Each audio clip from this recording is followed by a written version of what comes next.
Professor Kamaraj Anil Kumar Sathya Sai Baba గారికి సన్నిహితంగా ఉన్నారు. స్వామి అనుజ్ఞతో ఆయన ఉద్యోగం వదిలేసి స్వామి దగ్గరే కొన్ని సంవత్సరాల నుంచి ఇక్కడ ఉన్నారు. ప్రొఫెసర్ గా స్వామి ఇన్స్టిట్యూట్ లో పనిచేస్తూ ఉన్నారు. అలాంటి స్వామి యొక్క తత్వం గురించి, ఇప్పుడు భక్తులకి ఉన్నటువంటి అనుమానాల గురించి మాట్లాడడానికి మన ఎన్టీవీతో ఉన్నారు. అనిల్ కుమార్ గారు నమస్కారం అండి. మా ఎన్టీవీకి మీరు ఎక్స్క్లూజివ్ గా మాతో మాట్లాడుతున్నందుకు భక్తి టీవీకి ధన్యవాదాలు తెలియజేసుకుంటున్నాం. ముందుగా భక్తి TV, NTV, Vanitha, I news channels వారిని మనసారా అభినందిస్తున్నాను. నాకు తెలిసినటువంటి, నేను అనుభవించినటువంటి, ప్రత్యక్షంగా చూసినటువంటి నిదర్శనలు, గ్రహించినటువంటి పాఠాలు, పొందిన అనుభవాలు సంక్షిప్తంగా ఈ సమయంలో మీతో పంచుకోవాలనుకుంటున్నాను. దయచేసి గమనించండి. బాబా శరీరము మాత్రమే కాదు. ఎవరు దుఃఖించవద్దు. తనకు తానుగా సంకల్పించుకుని వచ్చారు. తనకు తానుగా నిశ్చయించుకొని శరీరాన్ని ఇక్కడ వదిలివేయడం జరిగింది. ఈ సందర్భంలో గ్రహించండి, స్వామి ఎప్పుడు చెప్పే మాట ఒకటే, నీవు దేహం కాదు, నీవు దేహం కాదంటున్నారు. మనమే దేహం కానప్పుడు స్వామి దేహం అవుతారా?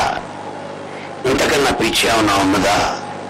ఎప్పుడు ఉపన్యాసాల్లో చెప్తూ ఉంటారు, పుట్టినప్పుడు చైల్డ్, స్కూల్కి వెళ్ళినప్పుడు బాయ్, కాలేజీకి వచ్చాక యూత్, ఉద్యోగంలో చేరాక మ్యాన్, పెళ్ళయ్యాక హస్బెండ్, పిల్లలు వచ్చాక ఫాదర్, మనోళ్ళు వచ్చాక గ్రాండ్ ఫాదర్. మరి నీవే కదా. చైల్డ్ ఎక్కడి నుంచి వచ్చాడు? బాయ్ ఎక్కడి నుంచి వచ్చాడు? మ్యాన్ ఎవరు? ఫాదర్ ఎవరు? గ్రాండ్ ఫాదర్ ఎవరు? శరీరం వార్ధక్యం చెందుతున్నది, శరీరం ముడతలు పడుతున్నది. నీవు శరీరమా? కాదు. కానీ నీవే శరీరము కాదు అని స్వామి మనకు చెప్తే, మనం పట్టుకొని స్వామి నువ్వే శరీరం, నువ్వే శరీరం అంటుంటే కొద్దిగా మనకు బాధ వేస్తుంది, ఆశ్చర్యంగా ఉంటుంది. కానీ ఆ శరీరం పైన ఉన్న మమకారం మనకది, ఆ స్వామి శరీరం పైన ఉన్న అనుబంధం అలాంటిది, ఆ శరీరం పైన ప్రేమ అలాంటిది, స్వామి శరీరం ద్వారా పొందిన అనుభూతులు అలాంటివి. ఈ క్షణంలో వారి సందేశాన్ని జ్ఞాపకం పెట్టుకుంటే మనం దుఃఖపడక్కర్లేదు. భగవంతుడు కావాలని కూడా వస్తాడు, దేహం పుచ్చుకొని, అక్కర్లేని వదిలేస్తాడు, కానీ నిరంతరం మనలోనే ఉంటాడు. ఇది అవతారవాదము. దయచేసి దుఃఖించకండి, కంట మీరు పెట్టుకోకండి. స్వామి ఏమనుకుంటారు? సర్వాంతర్యామి అయిన స్వామి, హృదయవాసి అయిన స్వామి, మీరు దుఃఖిస్తున్నారేమిటిరా, కళ్ళమీళ్ళు పెట్టుకుంటారేమిటి, నేను లేనా, నేను లేననుకుంటున్నారా, నేను దేహాన్ని అనుకుంటున్నారా అని స్వామి ఎంతో ఎంతో బాధపడతారు. ఆయన అనిల్ కుమార్ గారు సాయి భక్తుల ఫోన్ లైన్ లో ఉన్నారు. వెంకట్ హైదరాబాద్ నుంచి. వెంకట్ గారు, అనిల్ కుమార్ గారు ఉన్నారు మీతో మాట్లాడడానికి. మీ ప్రశ్న క్లుప్తంగా ఇవ్వండి. ఎంతో మంది సాయి భక్తులు, వేలాది మంది సాయి భక్తులు ఫోన్లలో సిద్ధంగా ఉన్నారు. క్లుప్తంగా మీ టీవీ వాల్యూమ్ తగ్గించండి దయచేసి, అడగండి. సార్, అనిల్ కుమార్ గారు నమస్కారం అండి. సార్, మీరు మాట్లాడుతుంటే మాకు బాబానే మాట్లాడుతున్నట్లేదండి. సార్, మీరు దయచేసి ఏదైనా వీలుంటే మీరు బాబాలా ప్రచారం చేసి మా అందరి అభిమానం పొందలేదు. ఒక సందర్భంలో జరిగిన సంభాషణ ఇక్కడ మీకు చెప్పాలి. బృందావనంలో కూర్చున్నాం, పెద్దవాళ్ళంతా కూర్చున్నారు, అతిరథులు, మహారథులు, అర్ధరథులు. నేనే ఏ రథం లేని వాడిని అలా కూర్చున్నాను. స్వామి అన్నారు, అనిల్ కుమార్ అడుగు, నీకు ఇస్తాను, ఏదైనా అడుగు అన్నారు. ఏదైనా అడుగు, ఇప్పుడు నీకు ఇస్తా అన్నారు. నేను అన్నాను, నాకేం వద్దు స్వామి అన్నాను. ఏమి ఇస్తానంటే అలా అంటావేంటి, అడుగు అన్నారు. స్వామి అడగకుండా ఇచ్చే దేవుడి దగ్గర అడగడానికి ఏముంటుంది? అడగకుండానే అన్ని ఇచ్చారు. అలా కాదు, అడుగు, ఏం అట్లా పిచ్చి మాట్లాడు. మోక్షం ఇస్తాను కావాలా అన్నారు. మోక్షం నాకొద్దు స్వామి అన్నాను. ఏమయ్యా, ఇన్ని కోట్ల మంది నా దగ్గరికి వస్తారు మోక్షం కోసం, మోక్షం వద్దంటావేమిటన్నారు. అప్పుడు చెప్పాను, స్వామి మోక్షం పొడుగ్గా ఉంటుందా పొట్టిగా ఉంటుందా నాకు తెలియదు, అందంగా ఉంటుందా అందవిహీనంగా ఉంటుందా నాకు తెలియదు, తీప పులుప చేదువ నాకు తెలియదు. తెలియని ఆ మోక్షం నాకెందుకు స్వామి? మీరు అడుగుతున్నారు కనుక ఒక్క కోరిక నాకున్నది, చెప్పన్నారు. మీ సందేశము యావత్ భారతదేశంలో యావత్ ప్రపంచంలో ప్రచారం చేయడానికి జన్మించాలనుంది, జీవించాలనుంది. నాకు మరొక కోరిక లేదు. మీ సందేశాన్ని వినిపిస్తూ అందరినీ ఆనందపరచడమే నాకు మరొకటి లేదు స్వామి, అది అనుగ్రహించండి అన్నాను. అప్పుడు స్వామి అన్నారు, మంచిదన్నారు, బాగా అడిగావు, వివేకానందుడు కూడా ఇదే కోరుకున్నాడు, మంచి తదాస్తు అన్నారు. గీత శ్రీకాకుళం నుంచి ఫోన్ లైన్ లో ఉన్నారు సాయి భక్తురాలు. గీత గారు మాట్లాడనమ్మా. అనిల్ కుమార్ గారు ఉన్నారు, అయితే మీ ప్రశ్న క్లుప్తంగా ఉండాలి. సాయిరామ్ అండి, మీరు ఇలా స్వామి కోసం ఇలా మాట్లాడుతుంటే మాకు నిజంగా స్వామి ఇలా భౌతిక కాయాన్ని విడిచిపెట్టినా కానీ స్వామి మన మధ్య ఉన్నారు అనే హ్యాపీనెస్ కలుగుతుందండి. సో ఇంకా మీరు అందరికీ కూడా ఇలాగే ఎన్నో విషయాలు చెప్తూ స్వామి కోసం చెప్పాలని మనస్ఫూర్తిగా ఆశిస్తున్నానండి. చూడమ్మా, నాకు కూడా ఆఖరి శ్వాస వరకు స్వామి సందేశాన్ని ప్రచారం చేయవలసి ఉన్నది. ఇప్పుడు నేను ఇప్పుడు కూడా కోరుకునేది ఒకటే, ఒక 10,000 మందికి సభలో స్వామి గురించి ప్రసంగిస్తూ అలా పైకి వెళ్ళిపోవాలనుంది. అదే నా కోరిక, ఇంకేం అక్కర్లేదు.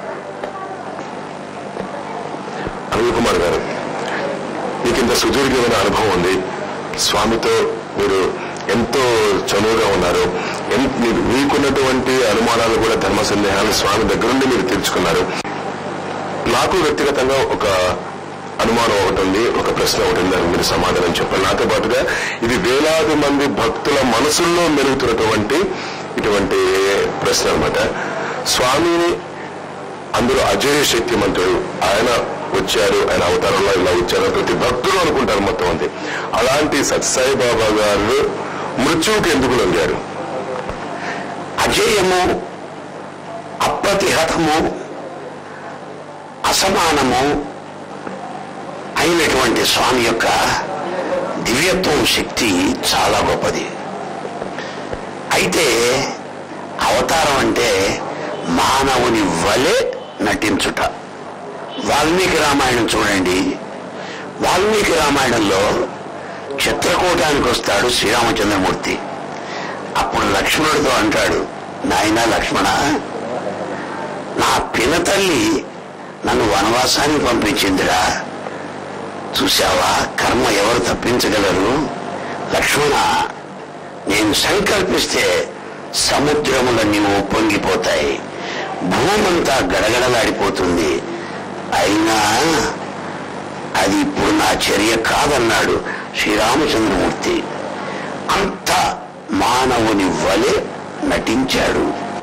కృష్ణావతారంలో జరాసంధుడికి చూచి పారిపోతున్నట్టుగా ఒక పిరికి పంద వలె కృష్ణుడు నటించాడు. క్రీస్తు భగవానుడు శిలువ పైన మరణించినట్లుగా మనకు అనిపించాడు. ఎవరూ మరణించలేదు, మనతోనే ఉన్నారు. కనుక స్వామి ధర్మంకు లోబడినట్టుగా, ప్రకృతికి లోబడినట్టుగా, ప్రకృతిని శాసించగలిగిన వాడు అయినప్పటికీ నటించటయే అవతార మహిమ. అపూర్వ హైదరాబాద్ నుంచి ఫోన్ అయ్యారు. అపూర్వ గారు, మీరు ప్రశ్న త్వరగా అడగండి, క్లుప్తంగా అడగండి. హలో, సాయిరామ్, అనిల్ కుమార్ గారు. నేను అపూర్వ, హైదరాబాద్ నుంచి మాట్లాడుతున్నాను. ఇది యాక్చువల్లీ ఎంతో మంది చెప్తున్నారు, మాకు విషయం కూడా తెలిసింది, స్వామి 3 రోజులు తిరిగి వస్తారని. మీరేం చెప్తారు? జీసస్ క్రైస్ట్ లాగా అందరిలాగా ప్రపంచానికి ఎంతో మంది విమర్శిస్తున్నారు, వాళ్ళందరికీ బదులు ఇవ్వడానికి ప్లస్ ఆర్గనైజేషన్ ని ముందు తీసుకెళ్లడానికి స్వామి 3 రోజుల తర్వాత మళ్ళీ వస్తానంటారా? తర్వాత నెక్స్ట్ సక్సెసర్ ని పెట్టకుండా సరిగా అంటే ఏ అవతారమైనా నెక్స్ట్ ఎలా జరగాలి అని చెప్పి డెత్ కూడా చెప్పి వెళ్తారు. మరి స్వామి అలా ఎందుకు చేయలేదు?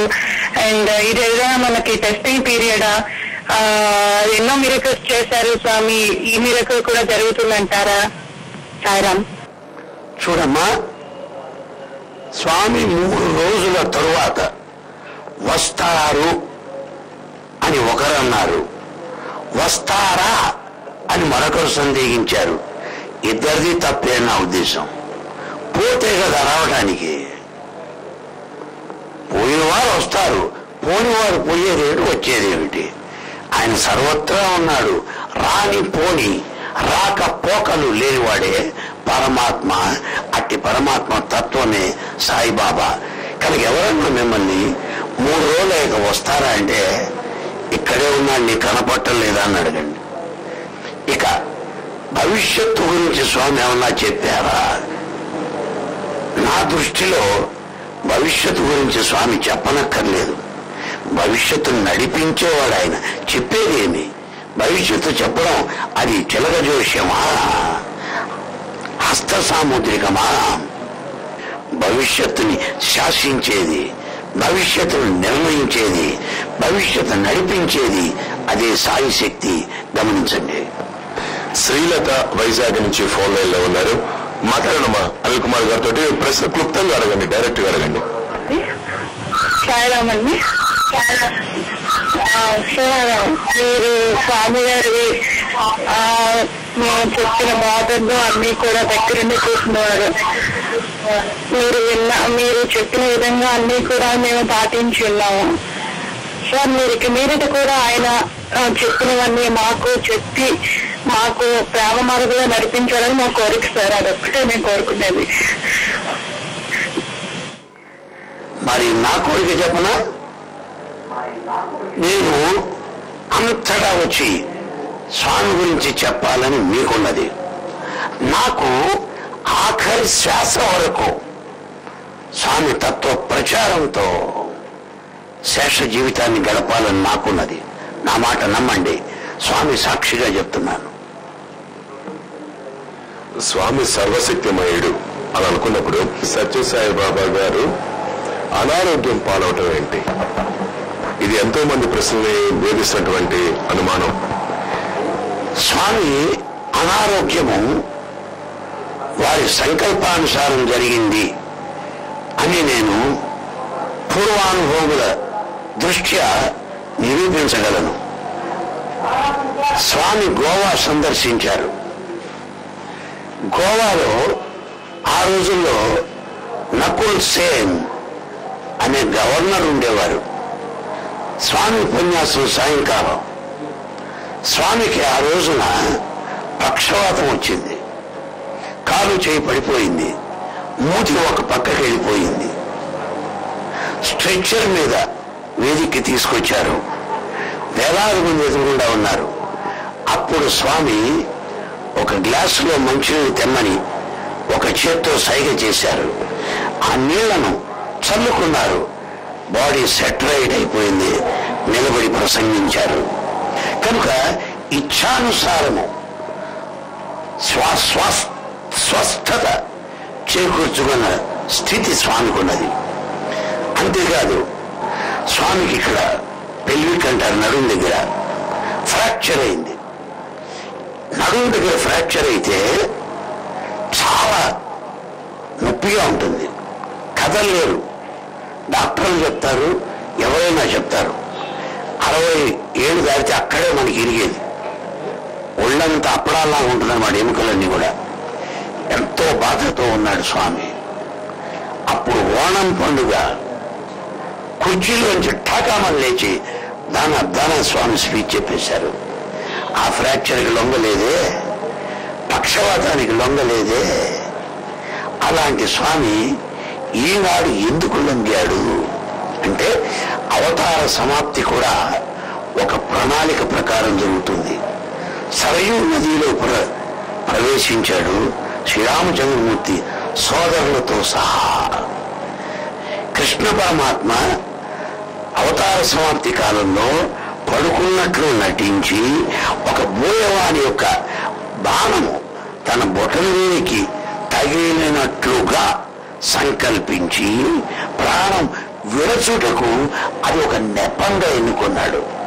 అలాగే స్వామి తన దేహాన్ని ఇంకా చాలు, అవతారం నేను అనుకున్న సాధించాను, పరమాత్మగా అందరికీ దర్శిస్తాను, అందరికి దర్శనమిస్తాను, ఇంకా చాలు అని నిర్ణయించుకొని దేహం నుండి తన సంకల్పానుసారం నిష్క్రమించాడే తప్ప మృత్యుకి లొంగి కాదు.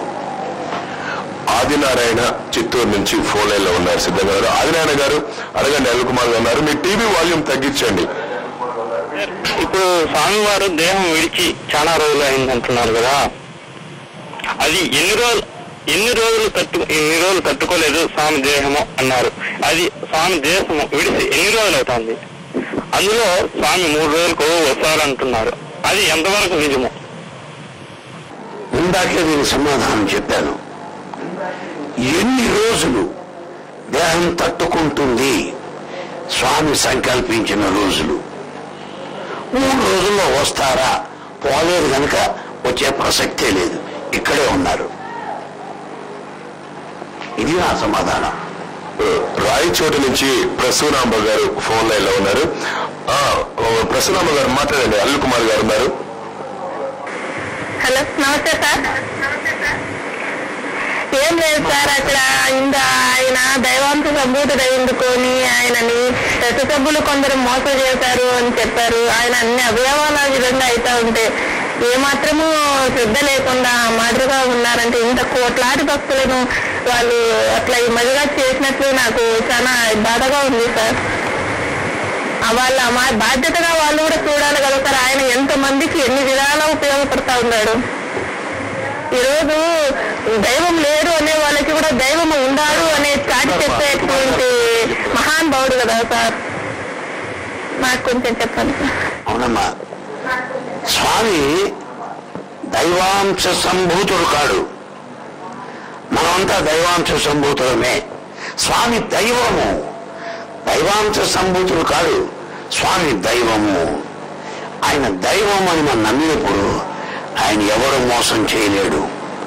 ట్రస్ట్ వారి గురించి రాసిన రాతలు కానీ అనుకునే మాటలు కానీ మన భ్రమలు, మన భ్రాంతులు, మన అపోహలు తప్ప సత్య దూరము అనేది ఘంటాపదంగా స్వామిని దైవము అని నమ్మిన వాడిగా నీకు చెప్తున్నాను. ఆయన దైవము అని మీరు అనుకుంటే మోసపోవడానికి కానీ మోసం చేయడానికి కానీ అవకాశం లేదు అని ఇది గుర్తించండి. ఆయన దైవం అనుకుంటూ ఎవరో మోసం చేశారంటే మన నమ్మకం తప్ప మనని మనం మోసం చేసుకుంటున్నాం. కాకినాడ నుంచి సుశీల గారు ఫోన్ లైన్ లో ఉన్నారు. క్లుప్తంగా అడగండి అమ్మా, మీరు అడగాల్సింది ఏమైనా ఉంటే, మీ సందేహం ఏమైనా ఉంటే అడగండి. సాయిరామ్, నా పేరు సుశీల అండి. అంటే 2003లో బాబా గారు స్పీచ్ ఉన్నప్పుడు సత్యజిత్ గారి గురించి చాలా బాగా చెప్పారండి, చాలా గొప్పగా చెప్పారు. ఇప్పటి వరకు సత్యజిత్ గారికి హాస్పిటల్లో ఉన్నప్పుడు కూడా చాలా సర్వీస్ చేశారు కదా. ఇప్పుడు అసలు కనపడట్లేదు. ఒకసారి అతను చూడాలని అని మాట వినాలని ఉందండి. ఒకసారి అతను మాట్లాడిస్తారా? మీ ప్రశ్నను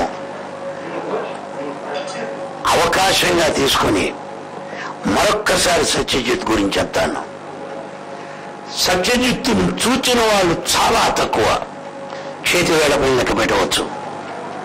సత్యజిత్తు పేరు తెలిసిన వాళ్ళు ఇంకా, ఆయన కుర్రవాడు, 40 ఏళ్ల కంటే చాలా తక్కువ.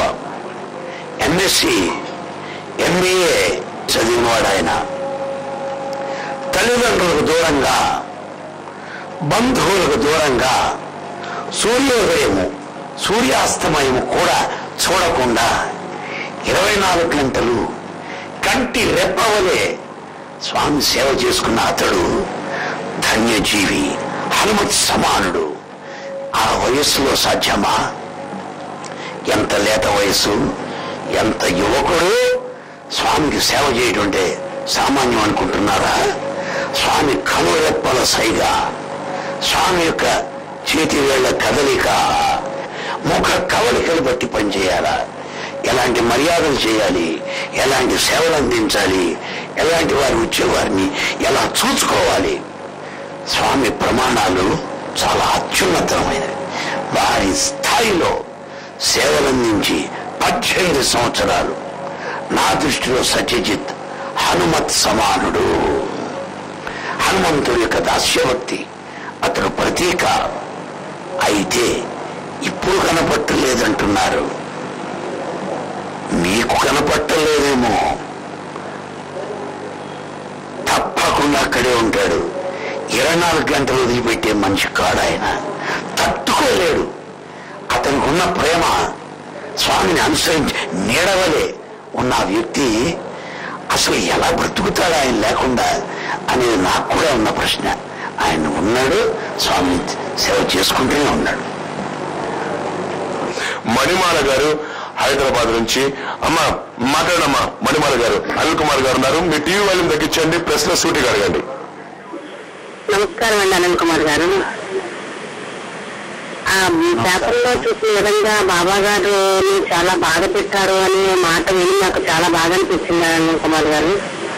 అది ఎంత నిజమో అబద్ధం అనేది కొంచెం మాకు క్లియర్ కావాలండి.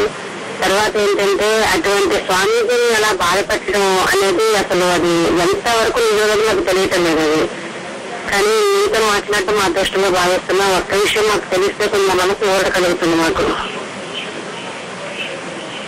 సరే, మీరు అడిగారు, నేను చెప్తున్నానండి. బహుశా మీ ప్రశ్నల ద్వారా నేను ఆ జ్ఞాపకాల్లోకి వెళ్ళిపోతున్నానేమో. స్వామి ఈ పెల్విక్ భాగంలో ఫ్రాక్చర్ ఉంది ఆయనకి, నడుం దగ్గర. అప్పుడు బెంగళూరులో ఉన్నారు స్వామి. నేను వారిని చూడడానికి వెళ్ళాను. పొద్దున్న 8 నుంచి మధ్యాహ్నం 1 గంట దాకా ఎదురు చూస్తున్నాను. రమ్మని కబురందింది. వెళ్ళాను. మంచం మీద పడుకున్నారు స్వామి. ఆపరేషన్ తర్వాత నన్ను అడిగింది ఏంటి తెలుసా? బాగున్నావా అనిల్ కుమార్? నీ బిడ్డలు బాగున్నారా? బృందావనంలో అంతా బాగున్నారా? ప్రశాంతంలో అంతా బాగున్నారా? మన పిల్లలు బాగున్నారా? వాళ్ళు చక్కగా చూసుకుంటున్నారా? వాళ్ళందరినీ అడిగినట్టు చెప్పు. అధ్యాపకులందరికీ చెప్పు. స్వామి బాగున్నారని చెప్పు. నేను ఈ నడుముతో పాటు కంటి ఆపరేషన్ కూడా చేయించుకున్నా. బాగా కనపడుతోంది నాకు. చాలా బాగున్నాను, అందరికీ చెప్పు అని మంచం మీద పడుకున్న చెప్పిన స్వామి. ఆయన బాధ ఉన్నదా? మీరు నమ్ముతారా? డాక్టర్ గారు చెప్పారు నాకు. ఆపరేషన్ తీసుకెళ్తున్నట్ట స్ట్రెచర్లో స్వామి. అప్పుడు నడుము ఆపరేషన్ అప్పుడు అటు ఇటు చూస్తూ స్వామి ఇట్లా ఇట్లా ఆశీర్వదిస్తున్నట్ట. అదే మీరునైతే గుండాకి చేస్తాం. ఓరిన ఆయన నా ఆపరేషన్ అట్ట, నా ఆపరేషన్. ఈయన అలా చేయలే, అంత ఆశీర్వదిస్తున్నారు. చూడండి, భరతుడు చిత్రకూట పర్వతానికి వెళ్ళాడు అన్నగారైన రాముని దర్శనం కొరకు. అన్నయ్య, ఈ రాజ్యం నీది, నువ్వు వీలుకో, నాది కాదు. నా తల్లి కైక మహాపాపి, నాకు పట్టాభిషేకం అన్నా, నీకు వనవాసమా, చాలా తప్పు అని అంతానికి వెళ్ళాడు. శ్రీరామచంద్రమూర్తి ఏమన్నాడు? నాయనా భరత, నీవు క్షేమంగా ఉన్నావా? తల్లులు బాగున్నారా? రాజ్యంలో ప్రజలు బాగున్నారా? యజ్ఞ యాగాదులు జరుగుతున్నవా? నిత్య నైమిత్తిక కర్మలు బాగా జరుగుతున్నవా? అది అవతారమూర్తి అంటే. లబోదిబోము కుట్టుకునేది మనం. మన క్షేమాన్ని ఆలోచించేవాడు అవతారమూర్తి. నాడంతే నేడంతే. అనుకున్న నిర్మల గారు ఫోన్ లైన్ లో ఉన్నారు మనం మాట్లాడటానికి. నిర్మల గారు మాట్లాడమ్మా. అనిల్ కుమార్ గారు ఉన్నారు ఇక్కడ. అనిల్ కుమార్ గారు, అది స్వామి ఒకప్పుడు ఒక 5 ఏళ్ళ అబ్బాయిని చూపించి ఈయన వివేకానంద నెక్స్ట్ నా యొక్క ట్రస్ట్ ఆయన తీసుకుంటారు అన్నారు. ఇప్పుడు ఈ సత్యజిత్ గారి వివేకానంద అండి లేకపోతే ఇంకెవరైనా అలా? ఈ ప్రశ్నకు నేను అవివేకానందుణ్ణి. ఆ వివేకానందుడు ఎప్పుడు నాకు తెలియదు. ఇందులో మాత్రం నేను అవివేకానందుణ్ణి, దాని గురించి అంతగా నాకు తెలియదు. ఒక భక్తురాలు అడిగిన ఒక ప్రశ్న ఏమిటంటే, తను వెళ్ళిపోతున్నట్లుగానే ఆయన ముందే సత్యావతారంలో ఎందుకు బహిరంగంగా చెప్పలేకపోయారు అనేది చాలా మంది భక్తులకు ఉన్నటువంటి ఇది ఒకటువంటి చిన్న అనుమానం. దాని గురించి మీరేం చెప్తారు? మహానుభావులు, సిద్ధ పురుషులు, అవతారమూర్తులు ఎప్పుడూ చెడు చెప్పరు. అమంగళమైన విషయాలు వాళ్ళు ఎప్పుడు చెప్పరు. అందులో భగవంతుని విషయం ఎంతో గోప్యంగా ఉంటుంది. స్వామి మాటలు కూడా త్వరగా మనకు ఆ క్షణంలో అర్థం కావు. తరువాత ఆ సత్యం మనకు అర్థమవుతుంది. ఎప్పుడు కూడా అమంగళము ఇలాంటి మరణాలు ఎవ్వరూ చెప్పరు. కనుక స్వామి కూడా చెప్పరు. అసలు ఆ మరణ వార్తయే మనం భరించలేకపోతున్నాం. ఆ శరీరాన్నే చూడలేకపోతున్నాం. ఇంకా డేట్ కూడా ముందు కావాలన్నా, ఉదాహరణ మనలో ఎవరికైనా వచ్చే ఏడు పోతావు అని చెప్పారనుకోండి, వాడు ఇవాళే పోతాడు. అందువల్ల స్వామి తన భవిష్యత్ కాల నిర్ణయాన్ని చెప్పినట్లయితే మనమంతా పైలోకాల్లో ఉండేవాళ్ళం. మన మీద ప్రేమ వల్లే చెప్పట్లేదు. భవానీ హైదరాబాద్ ఫోన్ లైన్ లో ఉన్నారు. భవానీ గారు, ప్రత్యక్ష ప్రసారంలో చూస్తున్నారు. I don't know Telugu. I can understand, but I cannot speak Telugu. I would just like to know, whenever my child, daughter, once she had an abortion, and I had told her that instead of calling me, call Swami, he is equal to 1,000 mothers. And now my daughter says, Amma, you had told me he is equal to 1,000 mothers, not to call me. Now whom do I call again? I mean, Swami is not there. But real Swami again come to my rescue whenever I need him. Is he still the same 1,000 mothers? Well, here I can tell you one thing. True religious spirit lies in the spirit of acceptance. We have to develop the spirit to accept what is given to us by God. We have to pray this way, O God, thy will be done on earth as it is in heaven. O God, let your will prevail. I am nobody to dictate you. I am nobody to have my will to be prevailed. Your will prevail. So, a religious person will develop this spirit of surrender or acceptance in his name. That is important.